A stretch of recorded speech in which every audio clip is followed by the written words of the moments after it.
Hola chicos, ¿qué tal? Bienvenidos una vez más. Bueno, pues aquí estamos, seguimos desarrollando el tema de la célula, de los orgánulos celulares, y en esta ocasión voy a hablaros del aparato de Golgi, ¿de acuerdo? Sigo hablando de los orgánulos de membrana sencilla. Un vídeo ya se lo he dedicado al retículo endoplasmático, otro vídeo al retículo endoplasmático liso, otro al rugoso, y en esta ocasión, como digo, vamos con el complejo de Golgi. Y como siempre, son varias las imágenes que me van a ir acompañando a lo largo de la explicación para que entendáis mejor en qué consiste, en este caso, el complejo de Golgi. Bien, empiezo diciendo que está formado por una serie de sacos membranosos aplanados, como estáis viendo ahí en la figura. Se encuentran apilados unos sobre otros, ¿de acuerdo?, que se llaman dictiosomas. Cada dictiosoma estaría formado entre 4 y 6 sacos, aunque evidentemente puede haber más, ¿vale? Deciros que en torno a cada dictiosoma siempre se van a encontrar como pequeñas vesículas, también membranosas, algunas de las cuales se observan surgiendo por gemación de los bordes de cada uno de los sacos que forman el dictiosoma. Viene un poquito la figura que tenéis ahí delante a representar lo que os estoy diciendo. Como veis, las vesículas que se encuentran justo alrededor del dictiosoma y cómo por gemación se está produciendo las salidas de esas vesículas membranosas directamente del dictiosoma. ¿Vale? Bien, los dictiosomas se encuentran situados cerca del núcleo de la célula, ¿vale? Y también deciros que el número de dictiosomas por célula es variable, ¿de acuerdo? Va a depender mucho de la actividad que tenga, evidentemente, esa célula dentro del tejido en el que se encuentre.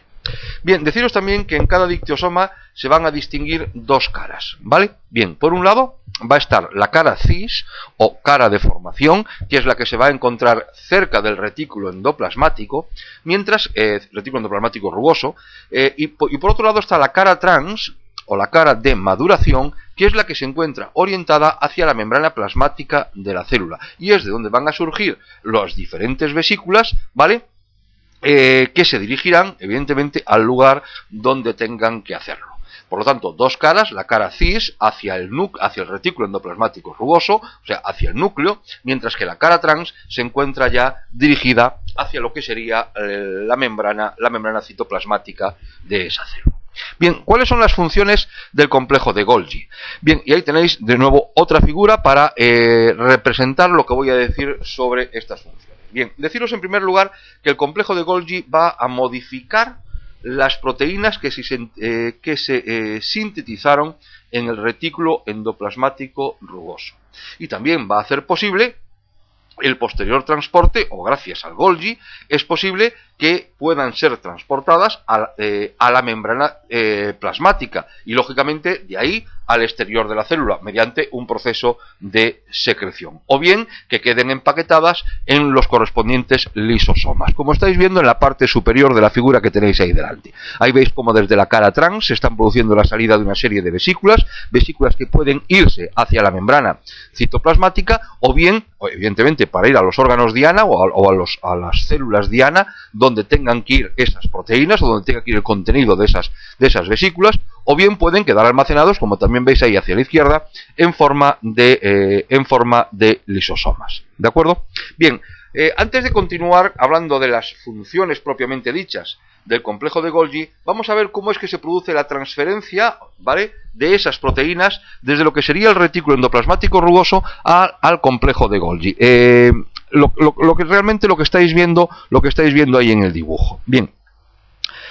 Por lo que se conoce, parece ser que de las membranas del retículo endoplasmático rugoso se van a desprender por estrangulamiento unas pequeñas vesículas membranosas que son las que van a contener las proteínas que se sintetizaron en el retículo endoplasmático. Lo estáis viendo ahí en la parte inferior del dibujo, ¿de acuerdo? Contienen esas proteínas y esas vesículas ahora se van a fusionar con los sáculos de la cara cis de cada dictiosoma del complejo de Golgi, desde donde van a ir pasando saco en saco, sáculo en sáculo, también en pequeñas vesículas que se van a desprender por gemación de un sáculo y se fusionan con la membrana del siguiente. Ahí estáis viendo cómo entran por la cara cis, entran en el complejo de Golgi y ahora veis esas flechas que son las que indican cómo se va a ir produciendo la transferencia de esos gránulos, de esas vesículas, desde el saco, por así decirlo, el sáculo inferior del dictiosoma al superior, para posteriormente ya ser transportado a través de la cara trans, como os decía al principio. ¿De acuerdo? ¿Está entendido? Bien, y ahora, una vez que ya hemos hecho esto, entonces es cuando ya podemos empezar a hablar de lo que son propiamente dichas las funciones del complejo de Golgi. Y la primera es la que tenéis ahí. Bueno, la tenéis ahí. La que ya os dije. Por un lado, modificación de las proteínas. ¿De acuerdo?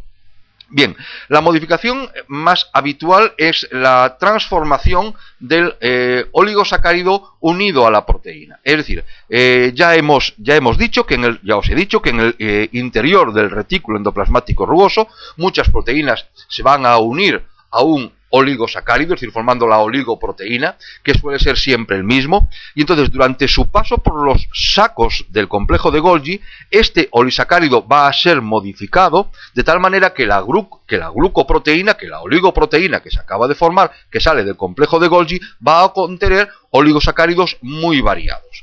¿Vale? Este es en lo que consiste, por así decirlo, la modificación de esa glucoproteína, ¿de acuerdo? De ese oligosacárido que se encuentra unido a la proteína. Otras modificaciones pueden consistir en la eliminación de algún fragmento de la cadena peptídica, puede consistir en la adición de ácidos grasos, que serían las lipoproteínas, ¿de acuerdo? Y lógicamente estas funciones estarán relacionadas con la función que vaya a desempeñar la proteína posteriormente. Bien, vista la función de la modificación de proteínas, la segunda función es selección, o podríamos hablar de la selección y de la distribución de proteínas. ¿Por qué? Porque el complejo de Golgi va a ser capaz de seleccionar las proteínas según su destino según su objetivo, según el destino final, y las va a distribuir en diferentes vesículas que se dirigirán a lugares diferentes de la célula. Por un lado, las proteínas que pasarán a formar parte de la membrana citoplasmática serán encapsuladas en una vesícula que se va a fusionar con la propia membrana plasmática. Por otro lado, están las proteínas que van a formar parte de los lisosomas, que se encapsularán en las mismas vesículas que lo que sería el lisosoma. Y por otro lado, estarían las proteínas que van a actuar fuera de la célula, que van a ser empaquetadas en vesículas secretoras que van a liberar su contenido por exocitosis al exterior. ¿De acuerdo? Esto sería entonces en cuanto a la selección y a la distribución de las proteínas. Y la tercera función estaría relacionado con que el complejo de Golgi también va a recibir y va a modificar los lípidos que se sintetizaron en el retículo endoplasmático liso.